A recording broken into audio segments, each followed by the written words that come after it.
Greetings, everybody. Hello.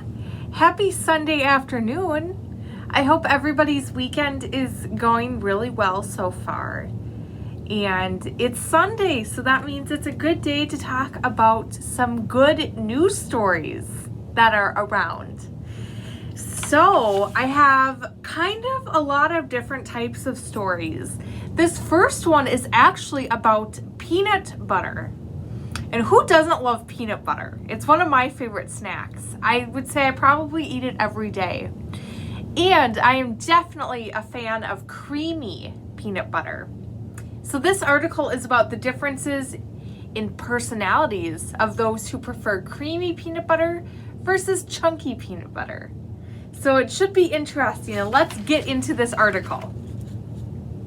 Whether or not you like your peanut butter creamy or chunky may actually say more about you than you think, according to a new survey.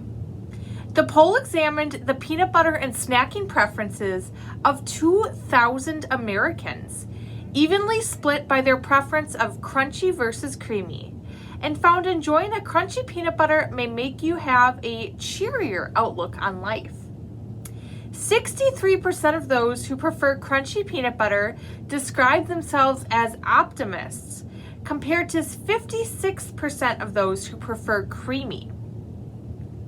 Other personality traits for creamy fans included being more of an early bird and more introverted, whereas their crunchy counterparts were more likely to be night owls and extroverts.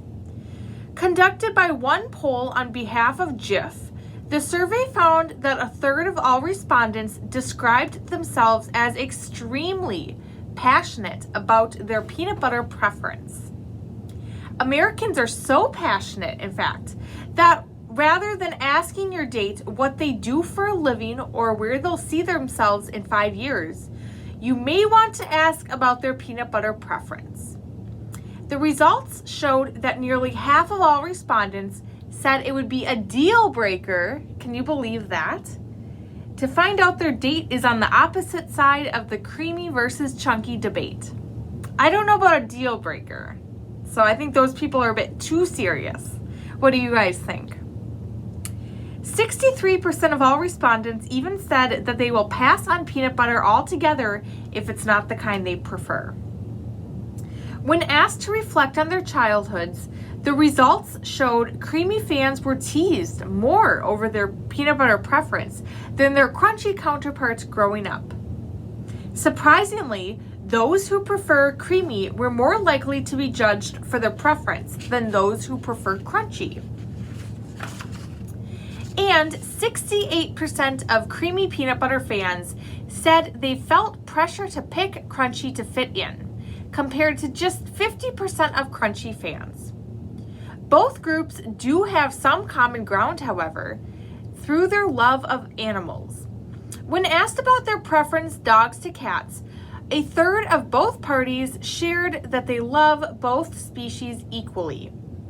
Another common ground for both parties when it comes to making a classic PB&J, as both parties prefer grape jelly over strawberry. Who knew?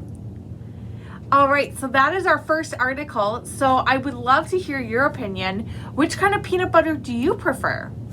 Like I said, I'm definitely a fan of creamy peanut butter, but I'm not as zealous about it. And I wouldn't not date someone because they liked crunchy peanut butter. But that's just me. Maybe I'm too open-minded.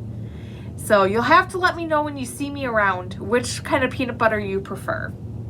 And I actually like strawberry jelly more than grape jelly. But that's just me again. All right, so this next story is about a person that owns a coffee shop that donated more than 3,000 winter coats for the homeless population. So we're going to read this article next. Tucked into a suburban Chicago train station may appear to be an unassuming coffee shop. But what's going on behind the scenes is so much more than just your average cup of joe. For the 7th year in a row, the shop's owner, Pilot Pete, aka Peter Thomas, has been the driving force between Coffee with a Purpose, an annual community initiative that collects and distributes coats and other necessities to help the local homeless population brave the harsh Midwest winters. Thomas says the idea came to him when he was trying to find a way to give back to the community as well as others get involved. He admits he was initially unprepared for the positive avalanche of responses. In the weeks prior to Christmas in the drive's first year, he and other volunteers took in 3,000 coats. This year, for drive number 7, Thomas and crew helmed the Coffee with a Purpose Command Center from the back of a 26-foot moving truck. The humanitarian caravan made a total of 6 stops throughout Greater Chicago. Pilot Pete's brewed up 40 gallons of coffee for the occasion. The hot Java was supplemented by donations from 3 other Elmhurst businesses eager to do their part. Baked goods came courtesy of Rough Edges Confectionery. The truck and a driver were provided good movers, and custom truck signage was the handiwork of Angel Fancy Design Studio. At each stop, Thomas invited people to shop for whatever they needed, free of charge. In addition to coats, there was a wide selection of blankets, socks, hats, gloves, scarves, and personal hygiene items to choose from, all collected, sorted, and hung by gung-ho community volunteers. Thomas notes, with the added impact of COVID, there were more people in need than ever this time around. When we made this effort, all the shelters were on lockdown, he said in an interview. No one was allowed in or out, that is. Once you're out, you can't get back in. So now there are more and more homeless people. This is a good year to be extra giving. But what Thomas and the community members who work alongside him are trying to achieve goes beyond merely handing out warm clothing and coffee.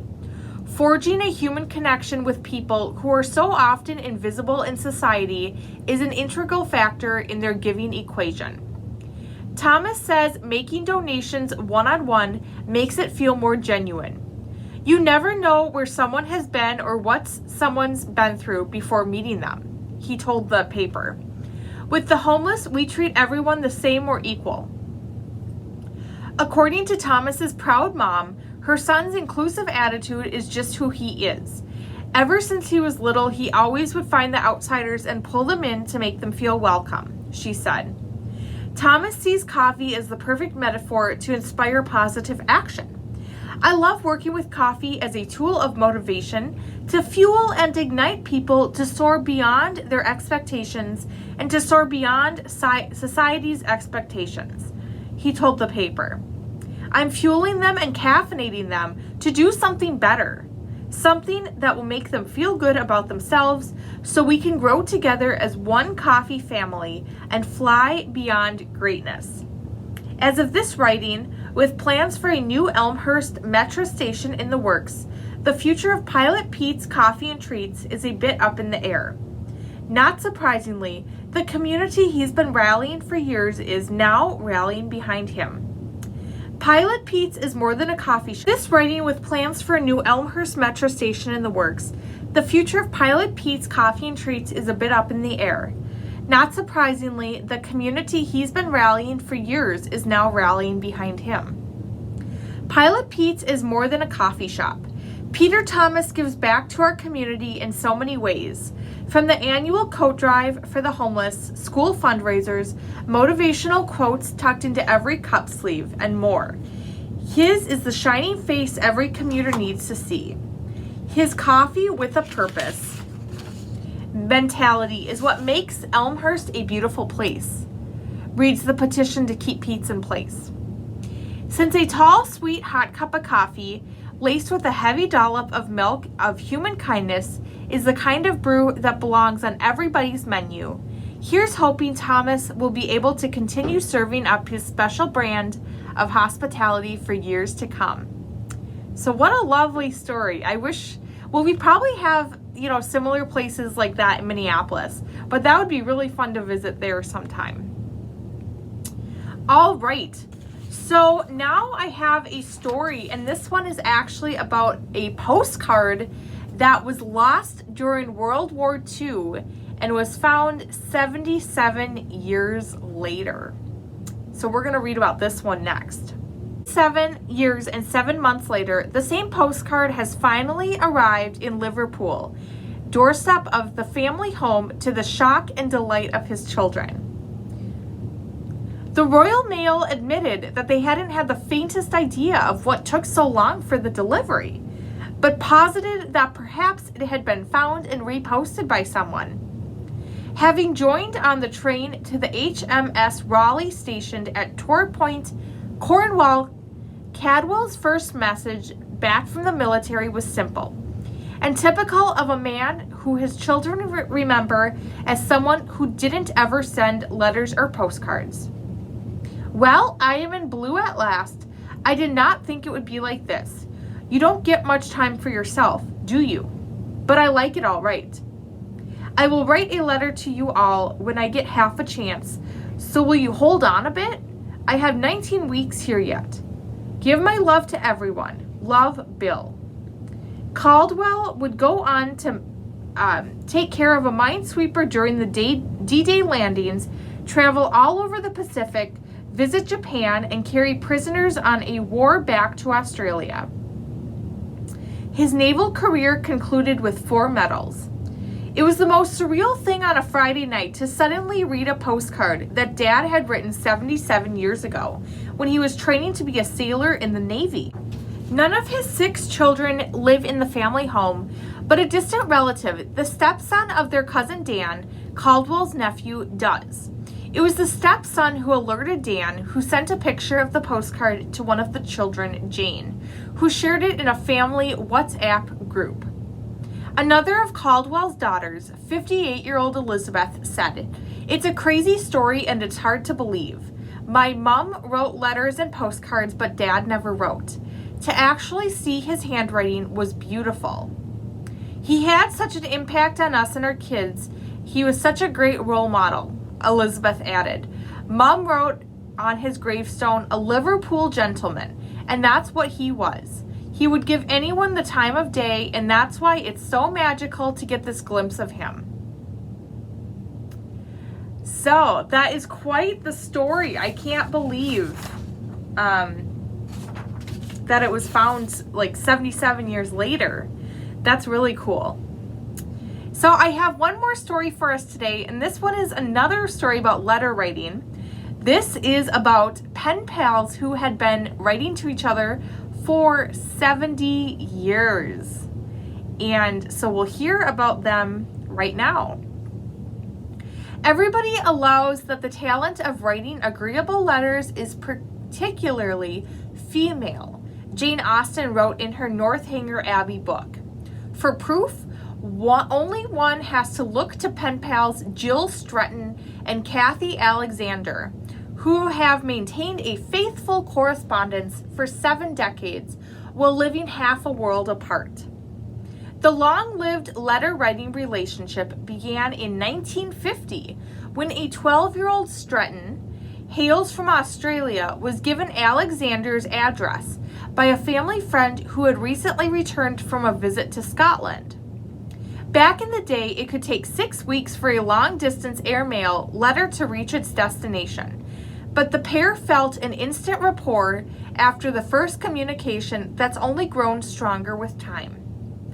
Though the two women did not meet in person until 1982, which was 32 years after they started writing to each other, they feel as if they had truly grown up with one another, sharing life's milestones through their letters.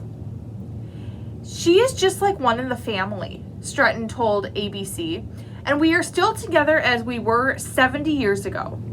It is quite an achievement." Stretton and Alexander reunited 2 more times, once in 1998 and then again in 2000, and had never stopped writing to each other. Along with hopes, dreams, plans, photos, and family updates through the years, their missives have sometimes contained small mementos that have gone on to become cherished family keepsakes. While they still write letters and send holiday packages, with technology omnipresent, Stretton and Alexander have bowed at least somewhat to the times, although video calls were a washout. For longer epistles, they've resorted to the internet, but they affirm that nothing takes the place of a handwritten letter. We do tend at the moment to send postcards of where we have been and what we are doing rather than write big letters because we email now, Stretton said admittedly. Aren't we clever? The distance is nothing when one has a motive, Jane Austen also wrote. For dedicated lifelong pen pals, that bit of wisdom has proved true. All right, so that is that story, which was really cool to have friends from 50 years. And I know just talking from some of you that you still have friends from your childhood. So, and I know that you do keep in touch with them. And I do as well, even though I'm quite a bit younger than those pen pals. But I do keep in touch with some of my childhood friends. So maybe it'll be like that someday, 50 years. So thank you so much for watching today's good news, and I will see you around. Have a wonderful weekend. Bye.